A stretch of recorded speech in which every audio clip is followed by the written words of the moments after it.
to you all. And first of all, thank you to the organizers to present here, to allow me to present at this esteemed meeting. So the title of my talk today is Antiviral Drugs, an Important Tool in Epidemic and Pandemic Preparedness. My name is Johan Neits. I'm a professor of virology at the Rega Institute at the University of Leuven in Belgium.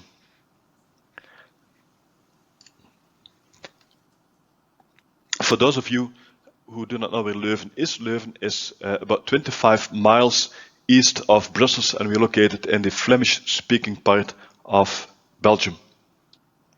And this is a view on the town hall of Leuven, which is believed to be one of the most beautiful town halls in the world.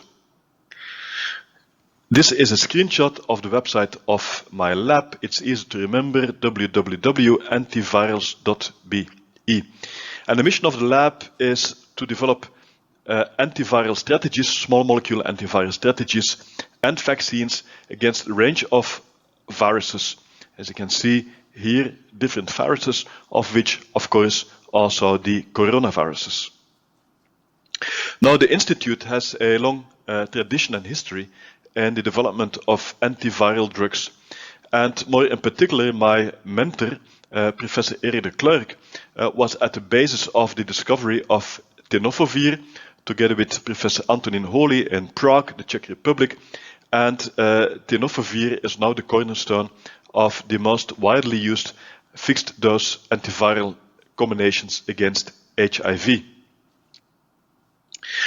So against which viruses today do we have antiviral drugs available? Well, as mentioned, against HIV, and I give here the example of tenofovir, and tenofovir is also being used with success in the treatment of hepatitis B infections. There are also other drugs available.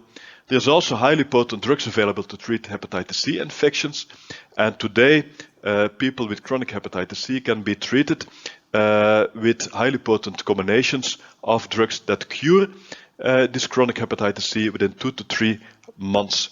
We also, as you know, have drugs to treat herpes virus infections, simple infections like a cold sore on your lip, but also in immune deficient patients, in transplant patients, herpes infections can be treated successfully. Drugs against influenza are available, but we still need more highly potent drugs against influenza. And as you know, we do not have antiviral drugs against any other virus besides, since recently, against SARS-CoV-2. So as you may know, Pfizer developed a protease inhibitor Paxlovid, and when given early enough, which is within the first 5 days after onset of symptoms, it reduces hospitalization and mortality by 89%. Merck MSD developed a nucleoside analog which blocks the polymerase of SARS-CoV-2, and again, when given early enough, within the first 5 days of onset of symptoms, it reduces hospitalization and mortality by roughly 33%. The first drug that had been approved to treat SARS-CoV-2 infections was remdesivir, a nucleoside analog from Gilead. Initially, not much protective effect of the drug was identified in patients, and this was because patients were treated too late once they were in the hospital, and once you are in the hospital, the replication phase of SARS-CoV-2 is mostly gone, and you are in the inflammatory phase. So it is important to start antiviral drug treatment as early as possible. And new studies have been carried out with remdesivir that show, like for Paxlovid, that if you start treatment early on, within the first 5 to 7 days after onset of symptoms, that the risk of hospitalization and mortality is reduced by 89%. Now, back in 2015, Bill Gates said in a TED Talk, if anything kills over 10 million people in the next few decades, it will most likely be a highly infectious virus rather than a war. And he was referring to disease X, the disease that may pop up one day, but that we do not know yet.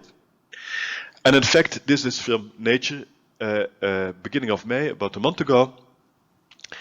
The estimates of the WHO is now that 15 million people have died since the beginning of the pandemic. Officially, here in blue, this is roughly 6 million people, but the estimates are that this must be closer to 15 million people.